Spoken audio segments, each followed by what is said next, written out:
Olá, meus amigos, começamos um novo livro, No Mundo Maior, André Luiz e Chico Xavier, nos dizendo sobre a vida no mundo espiritual. Hoje vamos ver o capítulo 1, Entre Dois Planos. Esplendia o luar revestido dos ângulos da paisagem de intensa luz. Maravilhosos cúmulos a oeste, espraiados no horizonte, semelhavam-se a castelos de espuma láctea, perdidos no imenso azul, confinando com amplidão. O quadro terrestre contrastava com o doce encantamento do alto, deixando entrever a vasta planície, recamada de arvoredo em pesado verde escuro.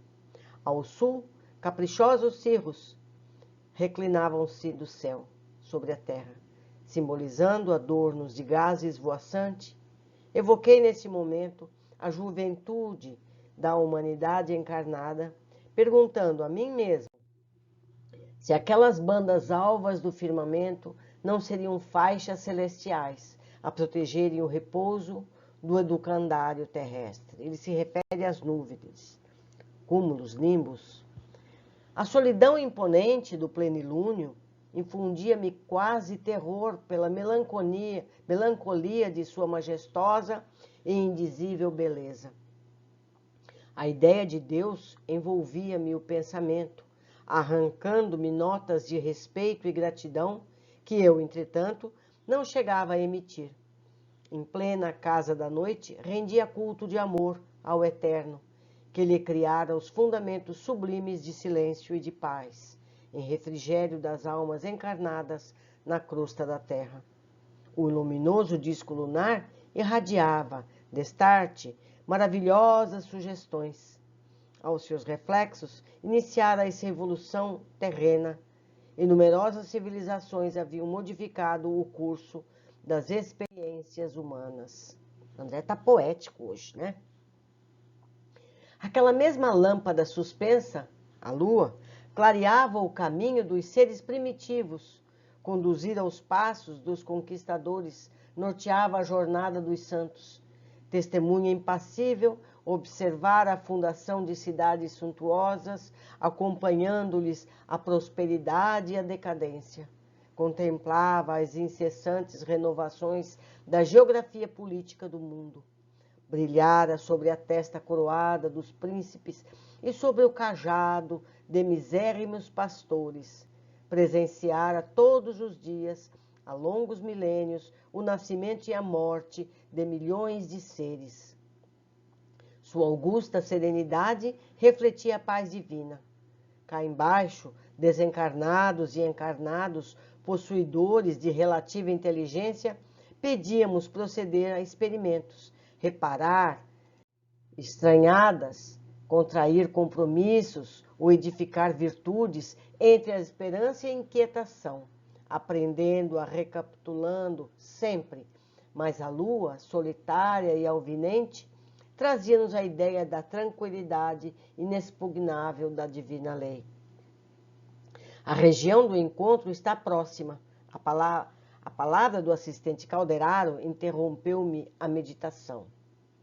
O aviso fazia-me sentir o trabalho, a responsabilidade. Lembrava, sobretudo, que não me encontrava só.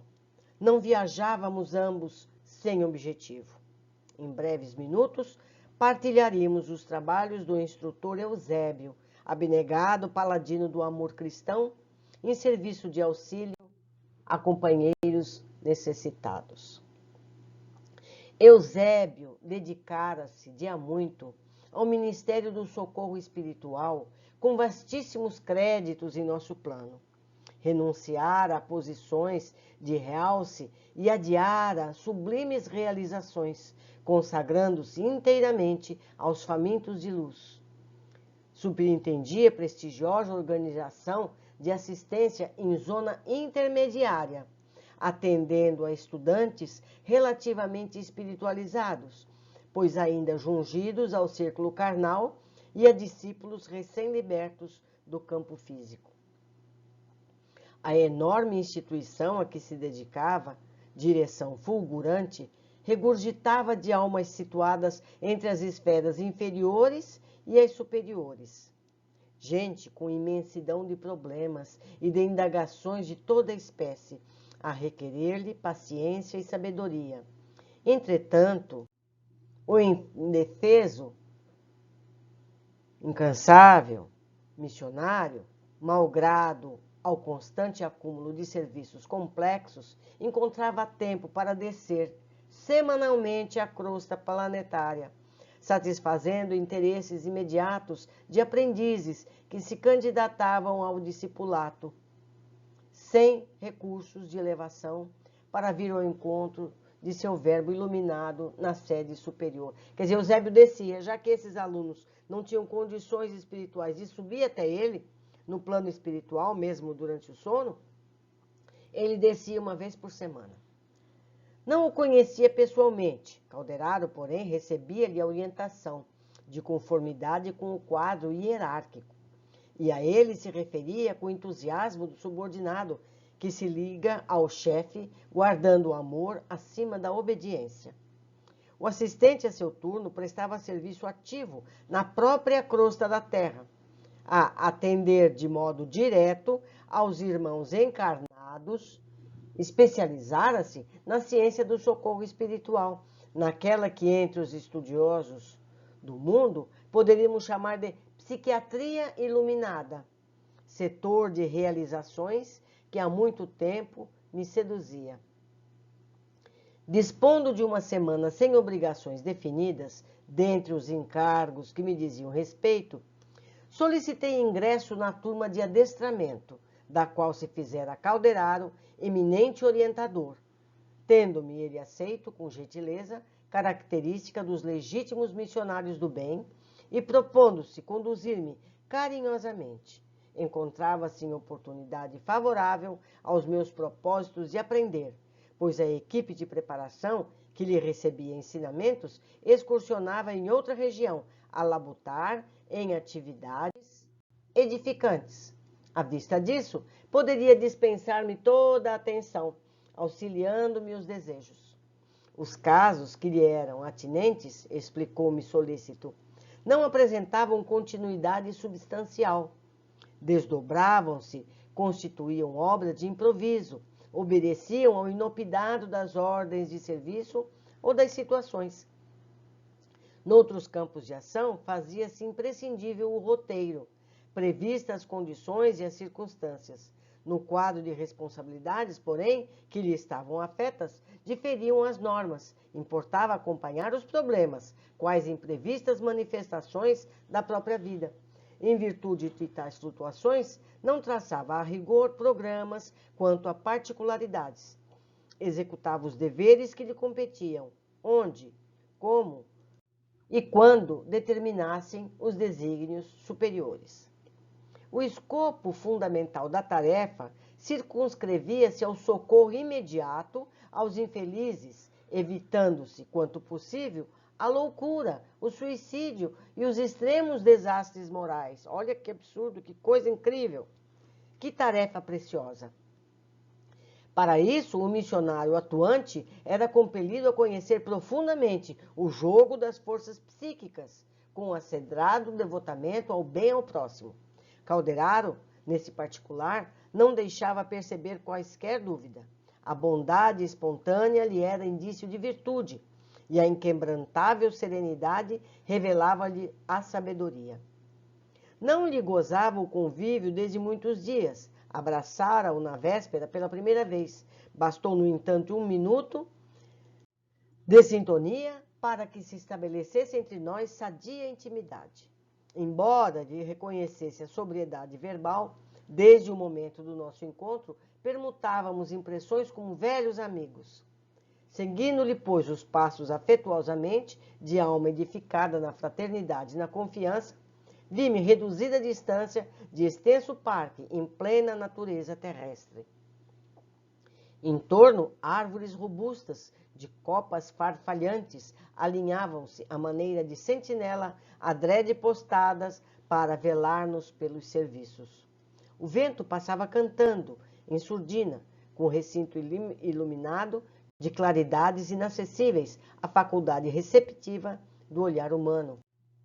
Aglomeravam-se algumas centenas de companheiros temporariamente afastados do corpo físico pela força liberativa do sono. Amigos de nossa esfera atendiam-nos com desvelo, mostrando interesse afetivo, prazer de servir e santa paciência. Reparei que muitos se mantinham de pé. Outros, contudo, se acomodavam nas protuberâncias do solo acautifado de relva macia, em palestra grave e respeitosa. Ambientando-me para aquela hora de extrema beleza espiritual, Calderaro avistou-me. Na reunião de hoje, o instrutor Eusébio receberá estudantes do espiritualismo em suas correntes diversas, que se candidatam aos serviços de vanguarda. Oh, exclamei curioso, não se trata, pois, de assembleia de grupo de indivíduos filiados indiscriminadamente às escolas de fé? O assistente esclareceu de pronto. A medida não seria aconselhável no círculo de nossa especialidade.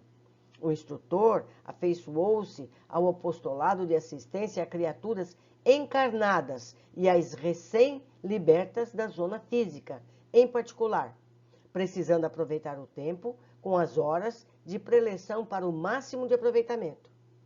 A heterogeneidade de princípios em centenas de indivíduos, cada qual com sua opinião, obrigaria a digressões difusas, acarretando condenáveis desperdícios de oportunidades.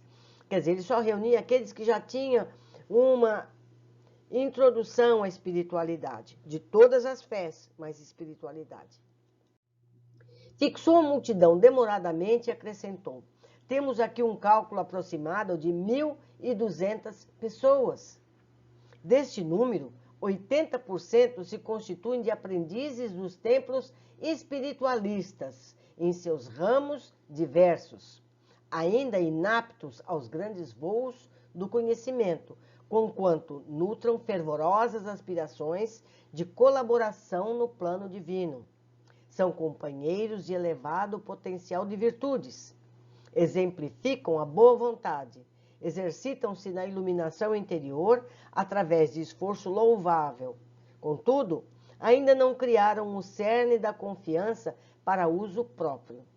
Tremem ante as tempestades naturais do caminho, hesitam no círculo das provas necessárias ao enriquecimento da alma, exigindo de nós particular cuidado, pois que, pelos seus testemunhos de diligência na obra espiritualizante, são os futuros instrumentos para os serviços da frente. Apesar da claridade que lhes assinala as diretrizes, ainda padecem desarmonias e angústias que lhes ameaçam o equilíbrio incipiente. Não lhes falece, porém, a assistência precisa. Instituições de restauração de forças abrem-lhes as portas acolhedoras em nossas esferas de ação. A libertação pelo sono é o recurso imediato de nossas manifestações de amparo fraterno. A princípio, recebem-nos a influência inconscientemente. Em seguida, porém, fortalecem a mente, devagarinho, gravando-nos o concurso na memória, apresentando ideias, alvitres, sugestões, pareceres e inspirações beneficentes e salvadoras, através de recordações imprecisas. Fez breve pausa e concluiu: os demais são colaboradores de nosso plano em tarefa de auxílio. Quer dizer, 80% são esses alunos e os outros são os colaboradores.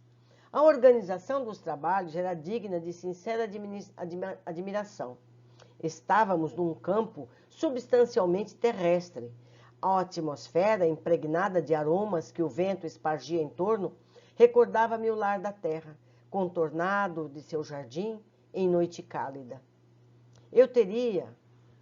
Que teria eu realizado no mundo físico se recebesse em outro tempo aquela bendita oportunidade de iluminação? Aquele punhado de mortais, sob os raios da lua, afigurou-se-me assembleia de privilegiados, favorecidos por celestes lumes.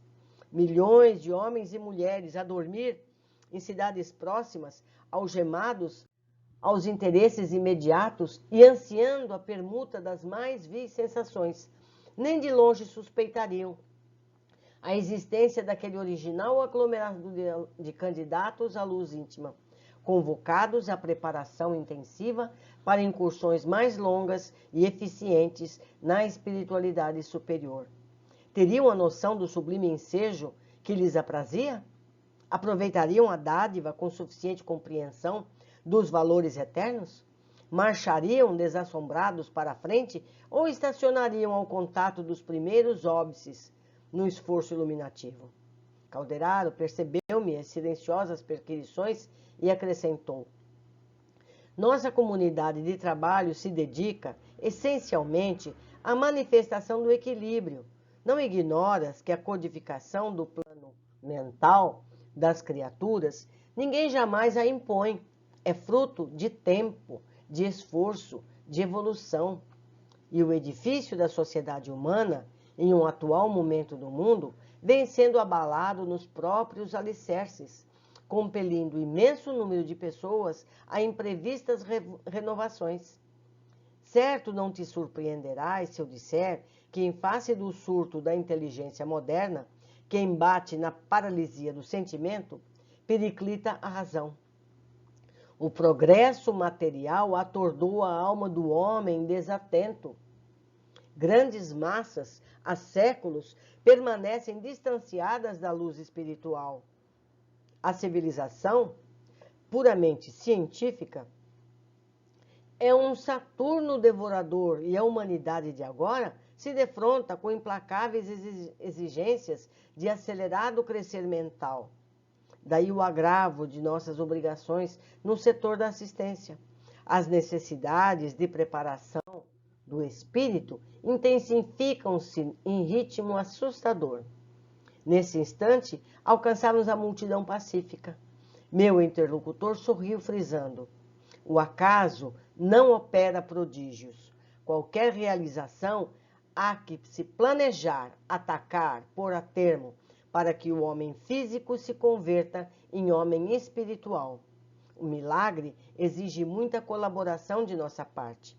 Lançou-me um olhar significativo e concluiu: as asas sublimes da alma eterna não se expandem nos acanhados escaninhos de uma chocadeira. Há que trabalhar, brunir, sofrer. Nesse momento, aproximou-se alguém dirigindo-se a palavra. Era um solícito companheiro, informando-nos de que Eusébio penetrara o recinto. Efetivamente, em saliência próxima, comparecia o missionário, ladeado de 6 assessores, todos envoltos em halos de intensa luz.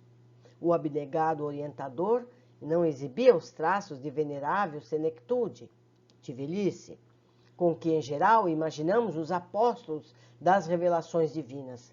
Mostrava-nos uma figura de homem robustos, em plena madureza espiritual. Os olhos escuros e tranquilos pareciam fontes de imenso poder magnético. Contemplava-nos sorridente, qual simples colega. A presença dele impusera, porém, respeitoso silêncio. Cessaram todas as conversações que aqui e ali se entretinham, e ante aos fios de luz que os trabalhadores de nosso plano teciam em derredor, isolando-nos de qualquer assédio eventual das forças inferiores.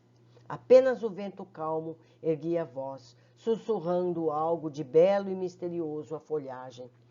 Sentamo-nos todos à escuta, enquanto o instrutor se mantinha de pé. Observando-o quase de frente a frente, eu podia agora apreciar-lhe a figura majestosa, respirando segurança e beleza. Do rosto imperturbável, a bondade e a compreensão, a tolerância e a doçura irradiavam simpatia inescindível. A túnica ampla, de tom verde claro, emitia esmeraldinas cintilações. Aquela vigorosa personalidade infundia veneração e carinho, confiança e paz. Consolidada a quietude do ambiente, elevou a destra para o alto e orou com inflexão comovedora. Senhor da vida, abençoa-nos o propósito de penetrar o caminho da luz. Somos teus filhos, ainda escravos de círculos restritos, mas a sede do infinito dilacera-nos os véus do ser. Herdeiros da imortalidade, buscamo-te as fontes eternas. Esperando, confiantes em tua misericórdia, de nós mesmos, Senhor, nada podemos. Sem ti somos frondes decepadas, que o fogo da experiência tortura ou transforma. Unidos, no entanto, ao teu amor, somos condicionadores gloriosos de tua criação interminável. Somos alguns milhares neste campo terrestre. E antes de tudo, louvamo-te a grandeza, que não nos oprime a pequenez, dilata-nos a percepção diante da vida, abre-nos os olhos, ennevoados pelo sono da ilusão, para que te divisemos tua glória sem fim. Desperta-nos docemente o ouvido, a fim que percebermos o cântico da tua sublime eternidade. Abençoa as sementes de sabedoria que os teus mensageiros esparziram no campo de nossas almas. Fecunda-nos o solo interior, para que os divinos germes não pereçam. Sabemos, Pai, que o suor do trabalho e a lágrima da redenção constitui adubo generoso, a floração de nossas sementeiras. Todavia, sem a tua bênção, o suor enlanguece e a lágrima desespera. Sem a tua mão compassiva, os vermes das paixões e as tempestades de nossos vícios podem arruinar-nos a lavoura incipiente. Acorda-nos, Senhor da vida, para a luz das oportunidades presentes, para que os atritos da luta não se inutilizem. Guia-nos os pés para o supremo bem. Reveste-nos o coração com a tua serenidade paternal, rebustecendo-nos a resistência. Poderoso Senhor, ampara-nos a fragilidade. Corrige-nos os erros, esclarece-nos a ignorância, acolhe-nos em teu amoroso regaço. Cumpra-se, Pai amado, os teus desígnios soberanos, agora e sempre, assim seja. Finda a comovente rogativa, o orientador baixou os olhos, nevoados de pranto, e então vi, dominado de júbilo, que da incognoscível altura da claridade diferente caía sobre nós em jorros cristalinos. Partículas semelhantes à prata eterizada choviam no recinto, infiltrando-se nas raízes das árvores mais próximas, lá fora. Ignoto encantamento fizera-se em minha alma ao contato dos eflúvios divinos. Reparei que as minhas forças gradualmente serenavam, em receptividade maravilhosa. Em torno pairavam as mesmas notas de alegria e de beleza, pois a calma e a ventura transpareciam em todos os rostos, voltados estáticos para o instrutor, em redor do qual se mostravam mais intensas as ondas de luz celeste. Sublime felicidade inundava-me todo o ser, mergulhava-me em indefinível banho de energias renovadoras. Meus olhos foram impotentes para conter as lágrimas felizes que as formosas cintilações me destilavam das fontes ocultas do espírito. E antes que o nobre mentor retomasse a palavra, agradeci em silêncio a resposta do céu, reconhecendo na prece, mais uma vez, não só a manifestação da reverência religiosa, senão também o recurso de acesso aos inesgotáveis mananciais do divino poder. Muito bonita a preparação, não é verdade? Vamos ver o que nós podemos observar desse capítulo. Percebemos que André deixou de ser o curioso impulsivo e passou a ser mais poético em suas descrições. Em nosso lar era mais inconformado e aos poucos foi amadurecendo. Vamos aos comentários. Primeiro, André começa o capítulo descrevendo a paisagem. E pela descrição percebemos que em tudo a paisagem é como a que vemos diariamente na Terra, que habitamos quando encarnados, porém mais bela, mais equilibrada em seus detalhes. Não nos descreve entulhos, fumaça, poluição, apenas as belezas naturais do planeta, mas com delicados detalhes. Vamos lembrar que eram obras anteriores. Pudemos ver também paisagens duras, sombrias e habitadas por seres monstruosos e tristes. Nós nos lembramos das viagens de André, não é verdade? Mas nesse canto está tudo lindo e maravilhoso. Assim como Na terra dos encarnados, temos também aqui paisagens paradisíacas e paisagens devastadas pela ignorância humana. Cabe a cada um de nós contribuir para a paisagem que desejamos viver. Depois que deixarmos nosso corpo físico, vamos habitar essas paisagens espirituais e ela será mais bela ou mais agreste conforme for nosso viver aqui e agora. Depende de cada um de nós e não serão as atitudes egoístas que nos levarão a lindas opções. Devemos nos atentar quais as atitudes que temos para com os nossos companheiros de jornada terrestre. 2. André nos informa sobre Eusébio, dedicado servidor espiritual que adiou a sua opção de ascender às regiões mais elevadas por merecimento e coordena uma grande instituição de ajuda espiritual a encarnados e desencarnados. Essa instituição está localizada entre as regiões espirituais, entre as esferas inferiores e superiores, logo depois da crosta. Depois de estudarmos os livros anteriores de André Luiz, percebemos que há instituições nesses espaços intermediários, onde os menos elevados têm a oportunidade de ascender a planos mais elevados, nem que seja um pouquinhozinho. Eusébio encontrava tempo para descer semanalmente a crosta planetária, satisfazendo interesses imediatos de aprendizes que se candidatavam ao discipulado, sem recursos de elevação para vir ao encontro de seu verbo iluminado na sede superior. Eles não tinham competência espiritual, capacidade de ascender ao nível onde estava Eusébio, e nem um pouquinho mais acima. Então Eusébio vinha. Temos aqui a informação de que há oportunidades de elevação a todos os que sinceramente se dispõem a aprender. André até lamentou que ele não tivesse tido a oportunidade de ter estado num grupo como esse. 4. De conformidade com o quadro hierárquico. E Eusébio estava em níveis espirituais acima de Calderaro. Entendemos que nos planos espirituais a classificação de hierarquia não se dá por decretos ou diplomas, mas por elevação espiritual conseguida por esforços pessoais, e essa hierarquia não resulta em condições de supremacia humilhante, mas de consideração amorosa, pois os mais elevados o são também em bondade e amor. Então ele é respeitado no posto onde ele está, porque ele se fez merecer, e a pessoa sabe que ele pode doar esse conhecimento aos que estão ainda aquém dessa hierarquia. 5. Atender de modo direto aos irmãos encarnados. Os núcleos de estudo citados estão em plano físico, onde permanece sempre um assistente.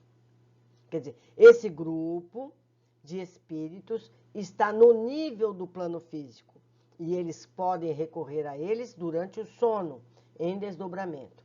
Entendemos que nos locais de estudo estabelecidos por encarnados sinceros no propósito de elevação, há assistentes que nos auxiliam. Isso é, também nos grupos de estudo, sejam igreja, templo de qualquer natureza, centros espíritas também. Se ali se consagra um local de estudo, também a espiritualidade monta um posto de assistência educativa nesses locais, já devidamente protegido. 6. André descreve a atividade atual de Calderaro como sendo sem um roteiro rígido. Agia conforme as circunstâncias do momento, conforme fosse necessário. O escopo fundamental da tarefa circunscrevia o socorro imediato aos infelizes, evitando-se, quanto possível, a loucura, o suicídio e os extremos desastres morais. Ele era um socorrista, não é? Ou seja, prestava socorro emergencial conforme as situações se apresentavam. Isso nos mostra o carinho que recebemos constantemente dos planos mais altos. André vai com Calderaro para a crosta e descreve o lugar tanto no plano físico como no plano espiritual, pois ele cita que os encarnados não podiam ver as claridades do local. Quer dizer, ele está desdobrado, mas ele não tinha capacidade espiritual de ver toda aquela paisagem maravilhosa como o André estava vendo. Aglomeravam-se algumas centenas de companheiros temporariamente afastados do corpo físico pela força liberativa do sono. Concluímos aqui que os núcleos de estudo estavam no plano terrestre espiritual, como eu já expliquei acima.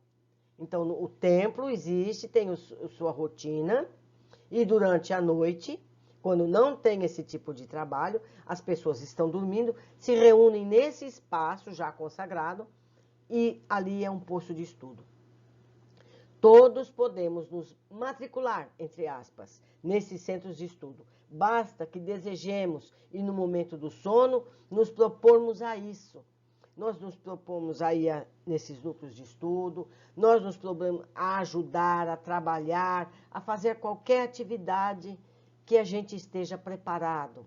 A gente não sabe ao que está preparado, mas há serviço para todos nós. E a espiritualidade nos conduziria ao local onde nós podemos ser úteis. Para isso, nós precisamos nos estar preparados para pedir, eu quero ir, eu quero ajudar, eu quero estudar. Continuando, assim como nós podemos nos propor atividades de auxílio, socorro, segundo as nossas capacidades de trabalho espiritual. 8º item, Calderaro explica a André, estudantes do espiritualismo, em suas correntes diversas, que se candidatam aos serviços de vanguarda. Mais adiante, Calderaro detalha que esses espíritos encarnados e desdobrados, recém-desencarnados, já têm conhecimento relativo ao tema, recém-desencarnado ou desdobrado. Pois se o grupo fosse heterogêneo, pessoas que não sabem nada do plano espiritual, dificultaria e retardaria o trabalho de Eusébio, que teria que dar constantes esclarecimentos aos ainda despreparados para o assunto. O tempo é precioso em qualquer plano da vida. Portanto, cabe a cada um de nós nos prepararmos minimamente para poder participar desses grupos. Não é verdade? Calderaro nos fala que é uma multidão ali reunida para esses estudos. 1.200 pessoas, aproximadamente. Desse número, 80% se constituem de aprendizes dos templos espiritualistas em seus ramos diversos, ou seja, não necessariamente espíritas. Mais uma vez eu aviso, o mundo espiritual não é espírita. Precisamos ser pessoas boas, fraternas, interessadas em aprender mais sobre o mundo espiritual. Mais adiante, Calderaro diz que 20% dos restantes são auxiliares espirituais que ajudam na tarefa proposta. Calderaro descreve esses 80%. Tremem ante as tempestades naturais do caminho, hesitam no círculo das provas necessárias ao enriquecimento da alma. Ou seja, é como a maioria de nós. Sabemos um pouco, mas ainda ficamos inseguros com as tribulações da vida. Uma doença, a perda de um familiar, uma derrocada financeira. Ainda não entendemos que os fatos que nos ocorrem fazem parte de nosso plano individual de crescimento espiritual e devemos enfrentar com mais segurança e entendimento das razões úteis desses momentos mais difíceis. É a gente sempre perguntar o que eu preciso aprender com esse problema, com essa dificuldade, não é? Então, o que seria um problema passa a ser uma lição, a gente encara a lição de uma forma diferente, não é? Quando a gente tinha que estudar logaritmo na escola, não é? Se não souber, não passa de ano. Então, aqui é a mesma coisa. Se a gente não souber passar as dificuldades que nos aparecem, a gente não evolui. 11. Importante saber que instituições de restauração de forças abrem-lhes as portas acolhedoras em nossas esferas de ação. Se merecedores, nós temos sempre o suporte espiritual que nos apoia e inspira para o restabelecimento de nosso equilíbrio. Mas lembremos sempre que cabe a nós os primeiros passos da recuperação. Não basta ficar orando, pedindo para ajudar, para fazer. A gente tem que dar os primeiros passos. Eles ajudam, mas nós temos que começar a tarefa. Não cai do céu. 12. Detalha Calderaro. A princípio, recebem-nos a influência inconscientemente. Devagarinho, gravando no concurso na memória, apresentando ideias, alvitres, sugestões, pareceres, inspirações beneficentes e salvadoras, através de recordações imprecisas. Por esse processo, vamos nos fortalecendo. Para facilitar esse processo, precisamos muito ter o hábito de nos ligarmos à espiritualidade, tanto no momento de adormecer como no de acordar. Dessa forma, nos ligamos mais à espiritualidade e temos mais capacidade de lembrar as orientações que nos ajudam a entender não só as razões dos fatos, mas caminhos de solução e aproveitamento.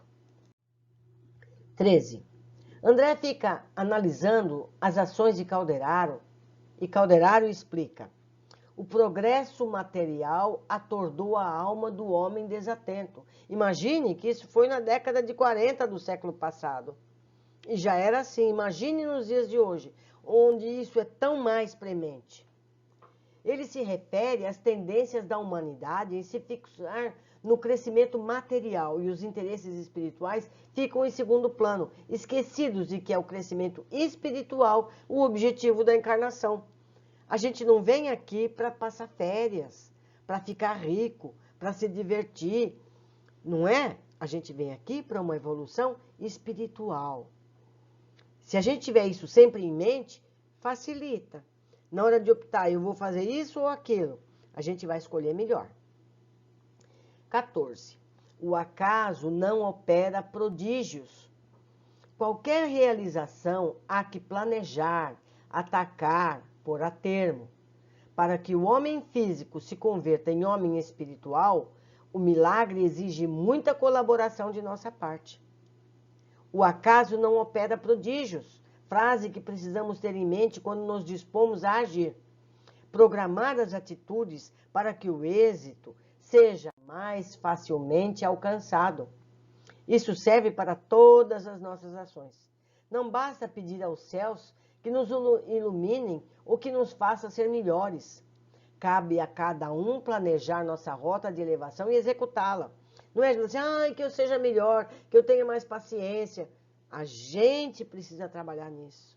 A gente precisa programar essa tarefa. Hoje eu não vou perder a paciência com ninguém. Hoje eu não vou fazer isso. Hoje eu vou fazer só aquilo. E cumprir. 1 dia, 2 dias, 3 dias, programando e executando. A gente chega lá. 15. Eusébio chega ao grupo e nos informa o texto. Fios de luz que os trabalhadores de nosso plano teciam em derredor, isolando-nos de qualquer assédio eventual das forças inferiores. É uma importante observação.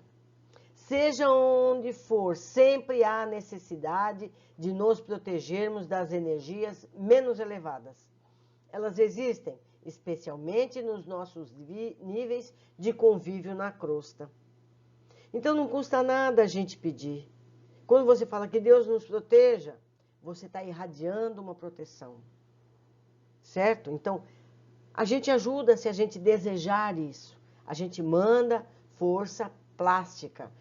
O nosso pensamento é matéria. Ele irradia matéria e ajuda a espiritualidade também a fazer essas correntes de força. Foi uma alegria estar com vocês mais uma vez, nesse novo livro. Eu aguardo os comentários de vocês, as observações que eu não tenha tido. Digam se estão gostando, se querem que eu mude alguma coisa.